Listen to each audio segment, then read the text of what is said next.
Velkomin í þáttinn Hin Reykjavík. Ég heiti Sanna Magdalena Mörstudóttir og í dag ætlum við að ræða nýju stjórnarskrána og baráttuna fyrir henni og svona hvernig ungt fólk kemur að þeirri baráttu og svona þáttöku ungs fólks almennt, svona pólitíska virkni. Og hingað til mín í þáttinn í dag eru komnar þær Ósk Elvarsdóttir. Hún er nýútskrifaður lögfræðingur frá Háskólanum í Reykjavík og svo er hún líka hjá mér, hún Gunnhildur Hallgrímsdóttir, loftslagsaktivisti og hún byrjar í Háskólanum bráðlega, held ég. Og við ætlum aðeins að svona ræða þessi mál og fara yfir þetta og svona sjálf verði að viðurkenna að þegar að vinna við nýju stjórnarskrána fór í gang á sínum tíma eftir hrun að þá fylgdist ég ekkert mikið með því á sínum tíma, en það er svona á síðustu árum og svona í gegnum tíðina þá hefur maður furðað sig á því af hverju Alþingi hefur ekki viljað staðfesta vilja þjóðarinnar. Það var mikill meirihluti sem að vildi að þessi nýja stjórnarskrá yrði staðfest og maður hefur furðað sig á því af hverju það náði ekki í gegn og af hverju þessi mikli seinagangur eða hvort það sé bara einfaldlega ekki vilji til þess að koma þessum breytingum á því þarna eru miklar svona hvað segir maður, mikil ákvæði sem að myndi koma miklu í gegn varðandi bara svona lykilþætti sem að við hefum verið að berjast fyrir í mörg ár og svona ýmislegt sem að er verið að uppfæra í nýju stjórnarskránni. Við hefum séð í fréttum að það er verið að taka svona ýmis ákvæði sérstaklega til umfjöllunar en ekki einhvern veginn verið að staðfesta þetta plagg í heild sinni, þennan svona samfélagssáttmála. Og þannig við ætlum að ræða þetta hér í dag og svona hvernig ungt fólk kemur að þessu öllu saman og með sérstaklega athyglisvert við höfum verið að sjá um þetta síðustu árum ungt fólk hefur mikið verið að berjast fyrir náttúrunni að við förum betur með jörðin okkar og það tengist vissulega þessu líka, held ég að við getum alveg sagt. Og kannski ef að ég byrja á þér, Gunnhildur, hvað svona var til þess að þú fórst svona sérstaklega að leiða hugann að þessum málefnum? Var það eitthvað svona sérstakt eða hefur þetta alltaf blundað svona inni þér og hvað ertu að gera til þess að, hvað segir maður, berjast fyrir því að stjórnarskráin verið samþykkt? Já, bara góð spurning. Ég fædd 2002 og var 10 ára þegar þjóðaratkvæðagreiðslan var í gangi og man bara ekki neitt eftir þessu og þurfti þess að fræða mig þetta sjálf og það var bara í gegnum loftslagsaktivisman sem ég hafði þá verið í gegnum skólaverkföllin þar sem ég var á hverjum föstudegi að mótmæla aðgerðaleysi stjórnvalda út af loftslagsmálum. Það var þar sem ég kynntist henni Katrínu Oddsdóttur og hún svona fór að fræða mig þetta.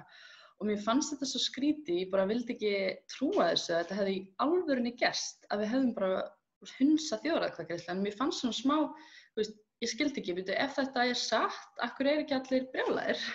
Þannig ég svona þurfti aðeins að átta mig á því og átta mig, hvaða völd eru þetta í samfélaginu sem eru að hamla þessa baráttu og hvað er í gangi hérna?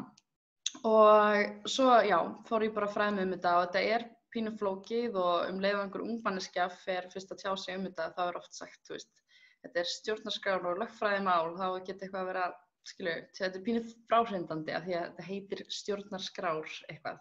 En þegar maður fer í gegnum málið, þá er þetta bara alls ekkert flókið og sérstaklega það sem ég er búin að vinna með henni Ósk, við vinnum ótrúlega vel saman, hún er búin að fræða mig líka alls konar og nú er ég svona að reyna að miðla þessu bara á almannamáli og hef verið mikið að nota TikTok til þess Ég var ein af þeim sem bara downloadaði þessi í djóki en svo fór ég að sjá hvað er bullandi stjórnmálaumræði þarna, allavega í Bandaríkjunum og ég vá, við ætlum að gera þetta á Íslandi og nýja stjórnarskráin er eitthvað sem enginn er að tala allavega á mínum aldri, þannig ég ákvað að byrja að tala hana á TikTok og það skemmtilega að nú er ég að sjá fleiri og fleiri TikTok líka nýju stjórnarskrána og mér langar svo mikið að mín kynslóð, Gen Z, taki dálítið yfir TikTok og gerir það sama og Gen Z kynslóðin í Bandaríkjunum hefur verið að gera. Hún er að gera sko geggjaða hluti. Hún bókaði sæti hjá Trump í svona rally, þannig að það var allt uppbókað en svo mætti enginn og þess vegna er Trump eitthvað núna hann er bara að banna TikTok, sem er óslega fyndið og svona í krafti fjöldans og í ljósi þess að hugmyndir dreifast svo rosalega hratt í gegnum TikTok. Þannig að algoritminn dreifur þessu út allt. Þannig að það eru ýmsir hlutir eins og til dæmis þegar ég hringdi í alþingismennina og setti það á TikTok, það dreifðist mjög hratt af því að allir voru svo rosalega hissa yfir því. Þetta er geggjaður miðill og ef maður notar hann rétt sko og já, notar hann til stjórnarskrárbaráttunnar.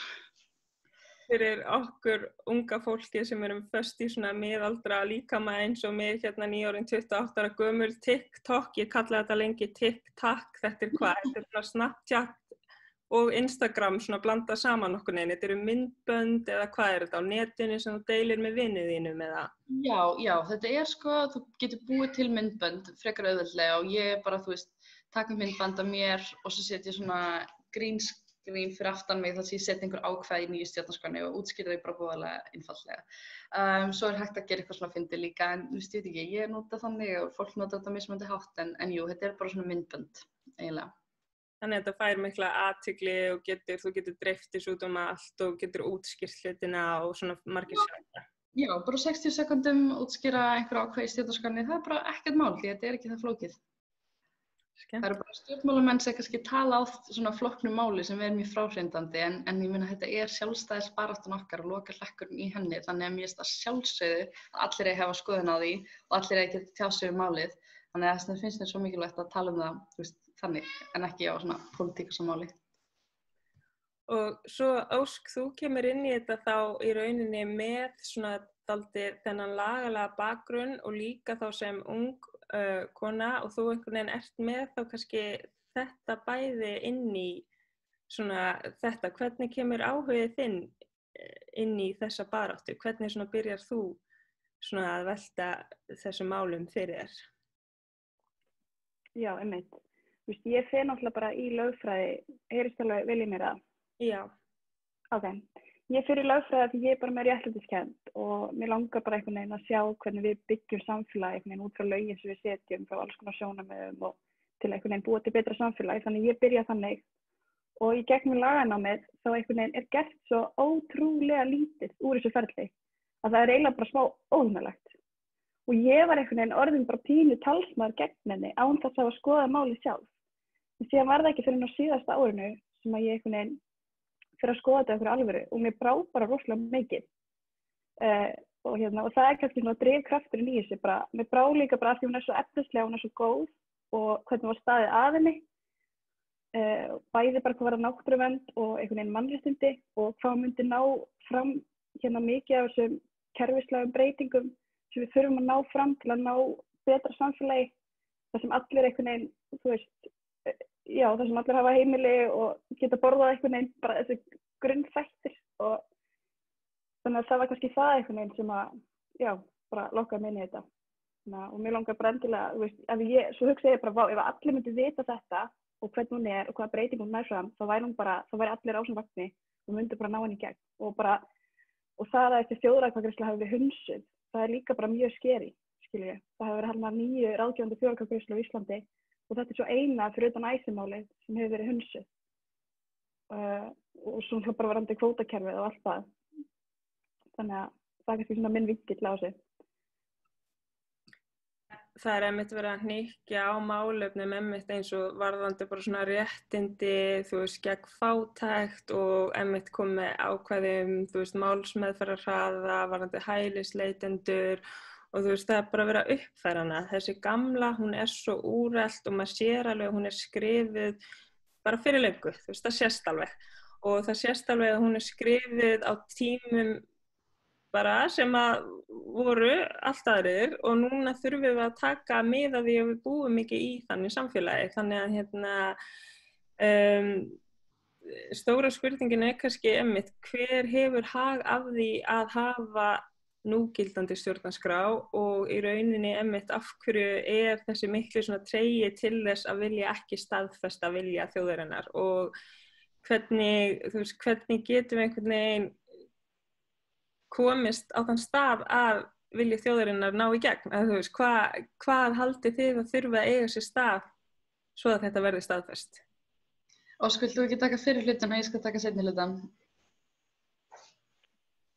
Já, veitu, hver var fyrir spurningin? Ég náði ekki að fara. Mikið af svona samfélagslegum einhvern veginn svona þáttum sem miklu meira svona verið að tala í nýju stjórnarskránni finnst mér. Mér finnst eins og þessi gamla að hún sé svona skrifið inn í tíma sem að sé svo svona þetta sé svo rosalega úrelt einhvern veginn, eins og þetta sé skrifað bara af einhverjum Já, sko þetta náttúrulega klikkað og það sem flestir kannski hugsa aðeins fyrst að við erum með fullt af svona réttindaheimspeki inn í nýju stjórnarskránni og sumir kannski segja af hverju fer það ekki bara í almenn lög, af hverju á stjórnarskrá að innihalda hluti eins og þú veist málsmeðferð og réttur til heilbrigðis, af hverju getur það og einhver ákvæði hvernig við stjórnum auðlindunum, af hverju getur það ekki bara farið í venjuleg lög, en málið sko að með stjórnarskránni þá þurfa öll lög að byggjast á henni. Þannig að sama hvaða ríkisstjórn, þú veist, tekur við, þá má hún ekki, þú veist, skerða heilbrigðisþjónustu. Hún má ekki skerða frelsi fjölmiðla. Þetta eru svona grunnlögin í landinu og mér finnst svo mikilvægt að við fáum núna þessi, þú veist, grunnréttindi það eru mannréttindasáttmálinn, hann kominn inn, það eru mannréttindi í stjórnarskránni, en það eru ekki frelsi fjölmiðla, það eru ekki, þú veist, það að þingmenn megi ekki sinna málum sem varðar eigin hagsmuni, það eru ekki, þú veist, alls konar hlutir sem þurfa svo mikið að vera þessi samfélagssáttmáli og þurfa þess að fara í stjórnarskrána. Og svo varðandi það hverjir eru að hagnast á núverandi ástandi, þá er það klárlega, þú veist, elítan, völdin, öflin, ríka fólkið, hvað sem þú vilt segja, þetta er ekki nákvæmur hópur en við veitum svona eiginlega öll hvað við erum að tala þegar ég segi þetta.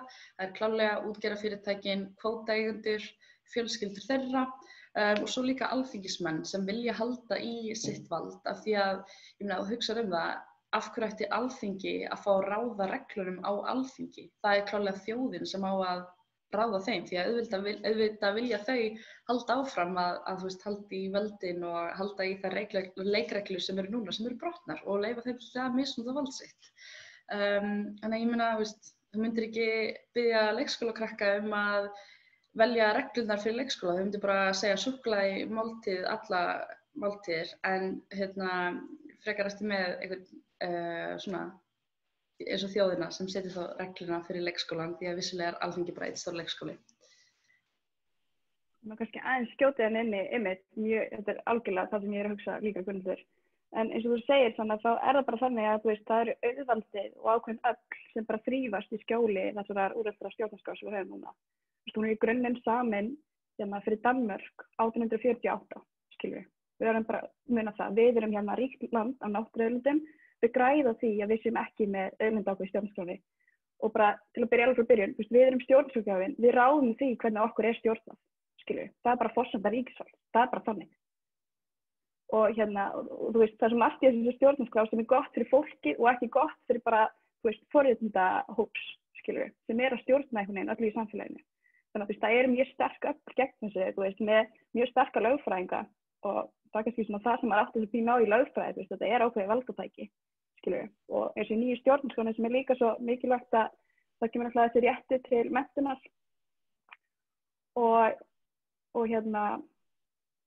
einmitt það sko að menntun, hún verður að vera kennd þannig að hún má ekki, þú veist, hún verður að taka tillit til mannréttinda og samfélagsins sem við búum í og þú veist, hún þarf að einhvern veginn vera byggð á einhvern veginn meðvitund lífræði sem ég held sé ótrúlega mikilvægt. Því annars myndast líka, þú veist, þessi menntaelíta og þú veist, við erum svo ótrúlega fámennt land að við erum svo viðkvæm fyrir þessu spillingu og þú veist, það eru svo margir þættir nýju stjórnarskránna sem vinna gegn henni, bara eins og Gunnhildur tala frelsi fjölmiðla, þú veist, gjaldfrjáls upplýsingaöflun sem er ekki núna, gegnsætt eignarhald, algjörlega forsenda til þess að við fungerum sem lýðræðissamfélag og getum tekið þátt og já, þetta er einhvern veginn. Bara líka til þess að tala hversu öflug þessi völd eru og hversu miklu hagsmuni þau hafa í húfi að halda í núverandi kerfi, þá er eru núna á hverju ári 44,7 milljarðar að renna í umframhagnað eftir, launakostnað, skattakostnað, fjárfestingar og fjármagnskostnað til kvótaeigenda útgerðarfyrirtækja. Þetta ótrúlega há tala. Og síðustu árum, þetta eru 447 milljarðar sem nóg til þess að reka Landspítalann. Hvað var það aftur oft, Ósk? Var það ekki 6,5 sinnum?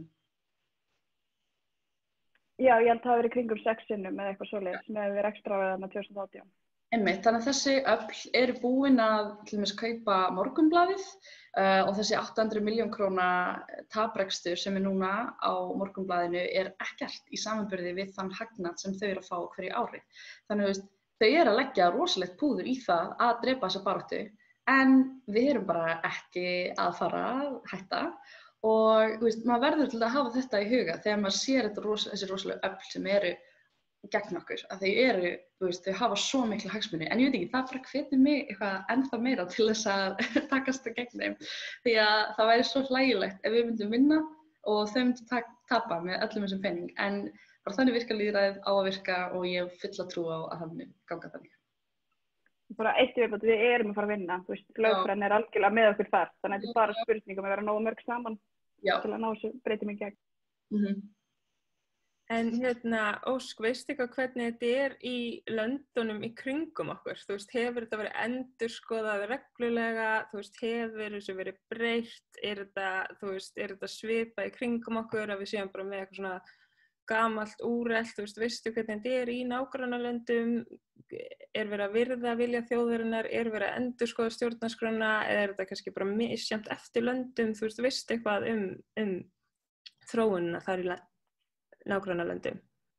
Já, einmitt. Meistararitgerðin mín snýr að þessu, stjórnarskrárgjafinn og hvernig stjórnarskrám hafi verið breytt og svoleiðis. Og nú man ég ekki alveg tölfræðina, en hvort það hafi verið eitthvað síðan 1975, þá hefur bara helmingur allra landa breytt stjórnarskráni með afgerandi hætti. Þetta eitthvað rosalega stór tölfræði.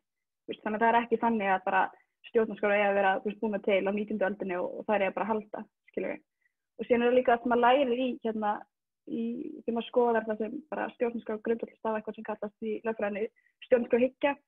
En þá var þetta þannig að stjórnarskrám verður að jafnaði bara breytt með svona þáttöku þjóðarinnar á svona krísumómentum og þetta kallast constitutional moment. Og samkvæmt svona þeirri fræði þá erum við inn í þannig stund ákvarðat núna varðandi COVID og þannig. Þannig ég er rosalega bjartsýn. Af því að þegar fólk atvinnulaust og fólk reitt og það myndast þessu samstæð sem þarf til þess að nógu margir pæla í þessu og við breytum þessu saman. Og það er það sem er svo fattað til lífið.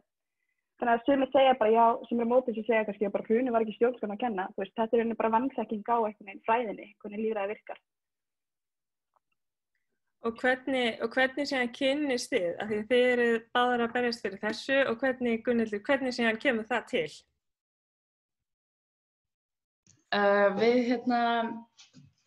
Heyrist í mér? Já. Okay. Við erum báðar innan þessar samtaka kvenna nýja stjórnarskrá og ég held að það var Kata Odds sem er svona stjórnarskrármamman okkar, hún er bara yndislegur alltaf að hvetja okkur áfram, sem allan að lætur mig veita af Ósk og að við þurfum að tala saman. Þannig ég sendi bara Ósk Instagram skilaboð og við ákveðum að hittast á kaffihúsi og við bara erum í 2 tíma að spjalla saman og við erum bara að segja frá okkar eigin baráttu og alls konar og ég man að Ósk hún dregur upp stjörnukort af mínum stjörnum, ég þekki þetta ekki alveg, en segir eitthvað já, það er eitthvað svona rosa róttækisplánetur hjá þér, þannig að hún ákveður að treysta mér og ég held að það sé bara fínt. Og við vinnum rosalega vel saman og hún er lögfræðingurinn og ég er svona, veit ekki alveg, erum við laðis áfram og já, bara ógeðslega gaman. Við erum alltaf að segja okkur líður eins og við séum í svona byltingar kvikmynd þegar við erum að vinna saman, það er ógeðslega gaman. Þess vegna erum við að hvetja fleiri til þess að joina okkur. Við erum með Facebook-hóp sem heitir Nýja stjórnarskráin umræður og aðgerðir með ungu kynslóðarinnar og það ætlum við að fá svona fleira ungt fólk til þess að vera aðeins róttækisseggir með okkur og því þetta er ógeðslega gaman, þetta er fáránlega skemmtilegt. Við erum alltaf að lenda í alls konar ævintýrum eins og að rökræða við einhverja alþingismenn. Við vorum miðvikudaginn, þá vorum við að hitta Birgi Ármanns og vorum í svona kappræðum við hann. Það var, já, við sem undirbúið fyrir það, en það var alltaf gaman. Þetta bara, okkur finnst það mjög skemmtilegt og svo líka svo gefandi að vera að reyna að breyta einhverju til eins betra. Af því að þú ert að vinna að betra samfélagið, sýnir þér annt samfélagið, að við erum bara að reyna að gera best til þess og maður fær alltaf svo góða tilfinningu í hjarta þegar maður er að því. Þannig ég bara hvet sem til þess að koma og taka þátt. Og hver svona staðan hjá stjórnmálafólki? Vilja þau staðfesta stjórnarskrána eða hvernig upplifir það? Það svo mismunandi sko. Það eru sem margir segja eitthvað já, við erum eitthvað sammála þessu en gera svo ekkert í því.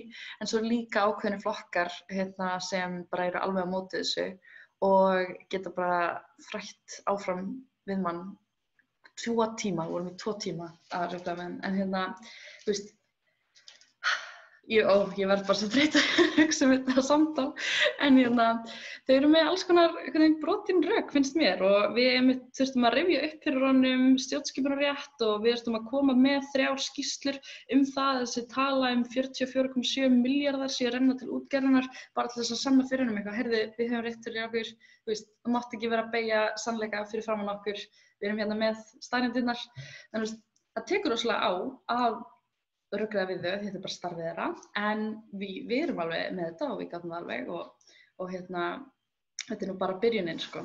En já, það er furðulega mikil andstæða innan þessa 4 flokka sem vilja kannski halda eins meira í íhaldið. Og hvað eru þið svona að gera? Þið eru náttúrulega mjög sýnilegar á samfélagsmiðlum og þið eru líka með Instagram síðu, tók ég eftir, og það eru þá þeirra rökræða og auka sýnileika og það er kannski ekki hægt að mótmæla núna á tímum COVID eða eitthvað svoleiðis, en hvað? Það veistu vel, sko. Já, við erum bara alls konar, hún óskar með Instagramið, ótrúlega dugleg þar, hún er bara að posta hverjum degi í 64 daga eða eitthvað. Svo er ég með TikTok síðu og svo erum við líka bara að gera alls konar svona öðruvísi hluti saman eins og við keyptum svona pappa og við fórum með í FabLab og skárum út svona grafstensla og erum búin að skera út núna nokkra grafstensla og ætlum að gefa til fólk svo fólk má núna fara að graffa sem ákveðin borgarleg óhlýðni í miðbænum og auðvitað erum við með þá reglu að það er bara á götunum, málning sem fer á í vatni og sé allt gert með kærleik og siðferði í hjarta.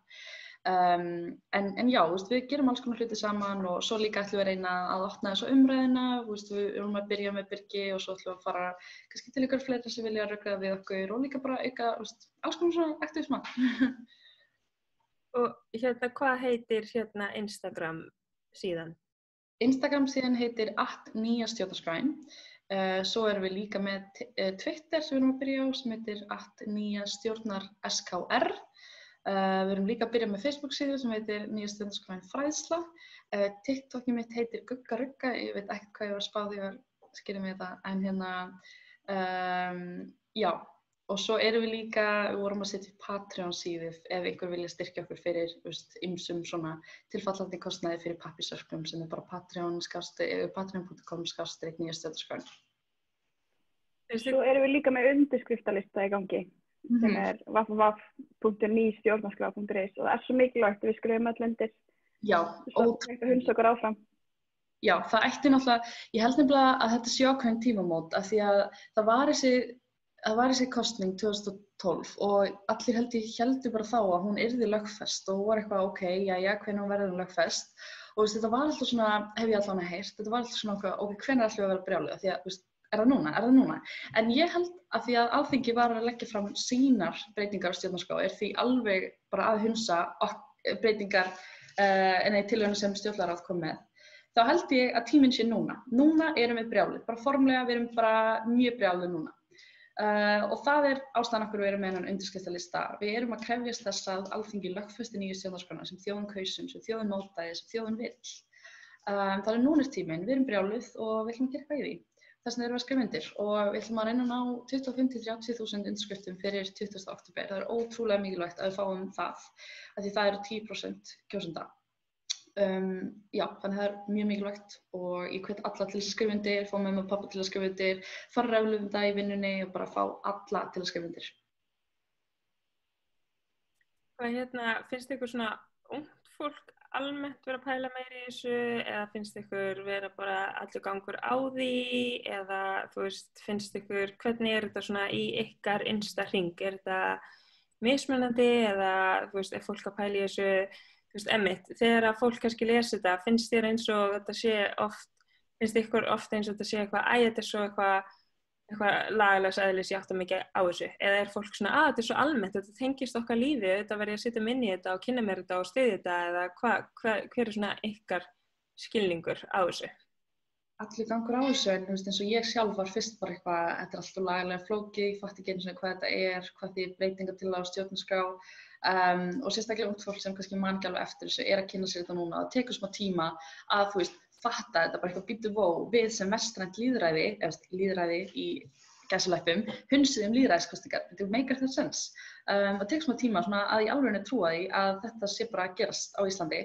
Af því að, ég meina, ímyndin okkar er bara að við séum eitthvað geggjað lýðræðis útópía eyja, en já, það er allur gangur á því, en kannski eldra fólk sem man eftir öllu þessum gang eftir hrun er kannski aðeins upplýstra málið og við sjáum að þau eru líka að kveikja við sig núna, því að auðvitað eru allir langflestir sammála þessu og eru líka að kveikja við sig núna er tíminn, núna ætlum við að vera brjáluð, en við erum að kveikja upp í þessari baráttu aðeins. Já, einmitt, ég má kannski svara þessu líka svolítið, þú veist, ég held að það sé svolítið munur, þú veist, Gunnhildur er Gen Z og ég er svona millennial og þú líka svona. Og það sem ég kannski fundið svolítið fyrir að kannski krakkar á mínum aldri sem eru með svona svipaða skoðanir og líka ég þá bara hafa fundið kannski fyrir svona vonleysi. Kannski fólk sem þá líka búið til dæmis með háskólanám, það er allavega fólk í kringum mig, sem er búið með þetta nám og við búum í svo ótrúlega ólíkt kerfi, við erum svo ótrúlega ríkt land af náttúruauðlindum, það væri hægt að útfæra þetta land svo ótrúlega vel, af hverju er þetta svona? Og það er einhvern veginn allir orðnir, þú veist, svo klíslegt að segja þetta en svona þreyttir á flokkapólitík og þú veist, ég hafði einhvern veginn engan áhuga á pólitík. En mér líður svolítið sem með þessa baráttu að fólk fær svona allavega í kringum mig, fær smá svona von, skilurðu, að þetta sé málið, þú veist, og ég held það algjörlega, þú veist, bara til að við getum búist eitthvað til samfélagi sem er eitthvað betri hérna, þá er þetta bara forsenda þessi nýja stjórnarskrá, þessi nýji sáttmáli. Já, ég held að sé líka bara allir að átta sig á því að við munum halda áfram að fá árlegan samherjaskandal ef við fáum ekki nýja stjórnarskrána. Það eru alls konar, þú veist, svona loopholes í lögunum og alls konar réttindi sem eru ekki vernduð í stjórnarskrá sem er hægt að komast upp með og bara staðreyndin er svo að þetta mun halda áfram þangað við lögfestum nýja stjórnarskrána. Ég ætla að sé fyrir mér að búa ekki á þessu landi ef þetta heldur áfram svona.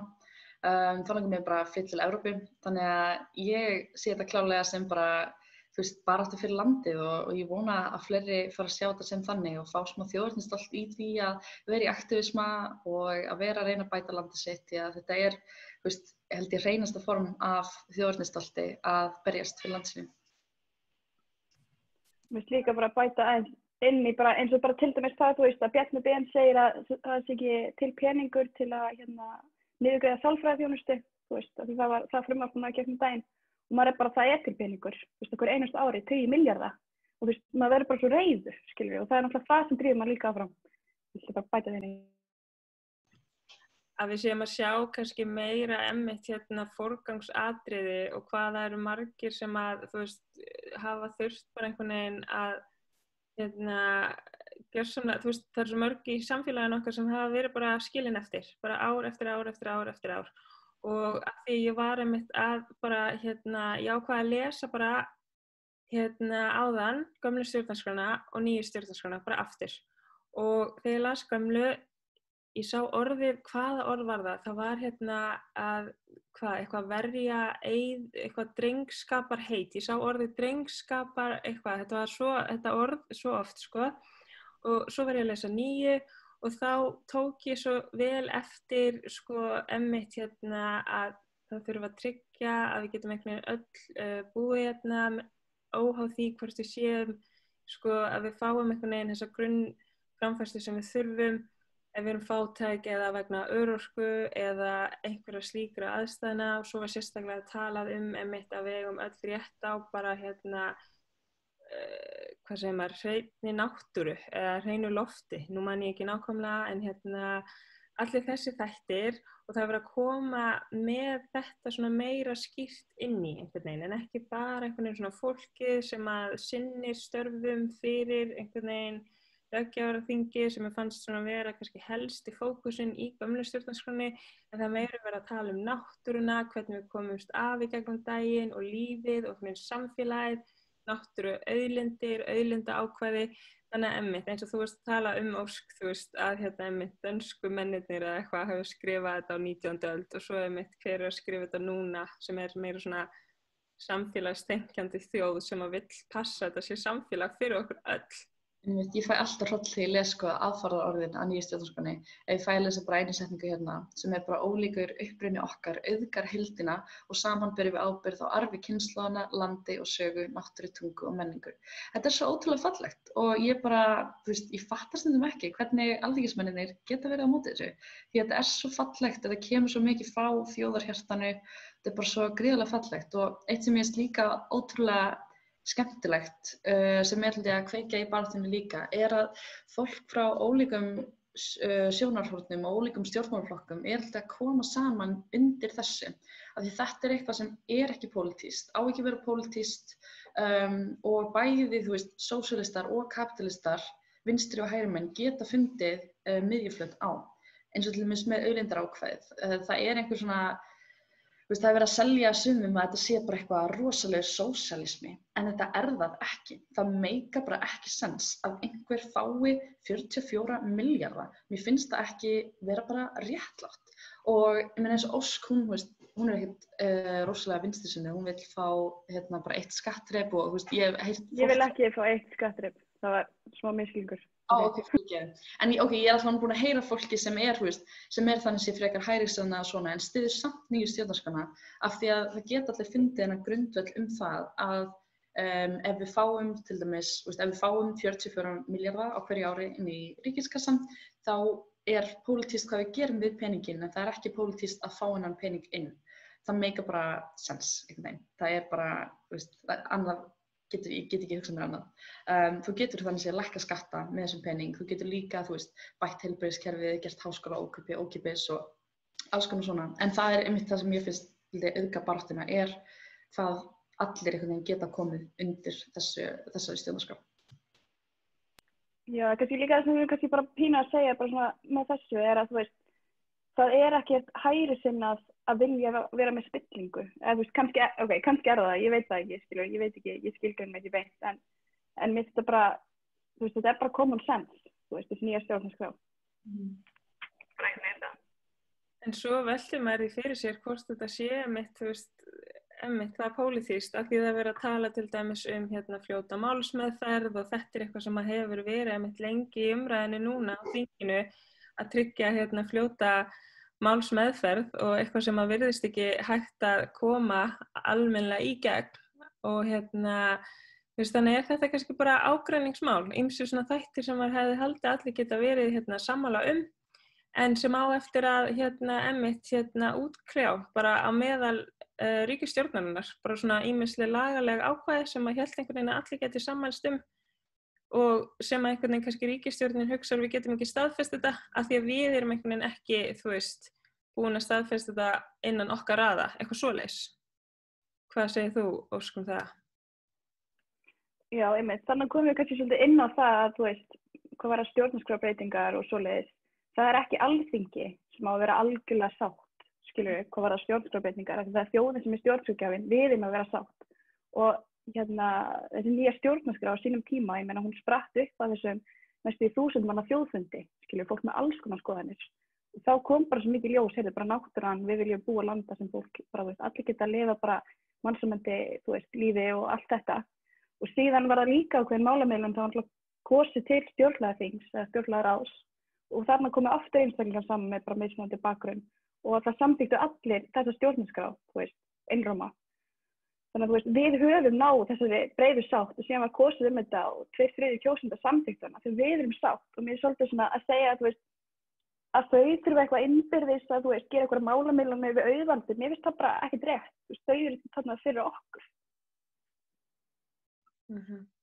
Þjóðin ræður, já, nákvæmlega. Ég held við höfum náðu að ræða margt bara mjög gott. Er eitthvað sem þið vilja koma inn á svona að lokum? Sem við höfum...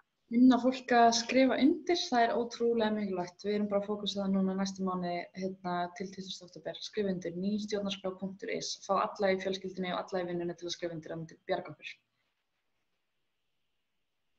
Skrifa undir. Ég þakka ykkur kærlega fyrir Gunnhildur Hallgrímsdóttir og Ósk Elvarsdóttir. Ég heiti Sanna Magdalena Mörstudóttir og þetta var Hin Reykjavík í dag. Takk fyrir, bless. Takk fyrir okkur.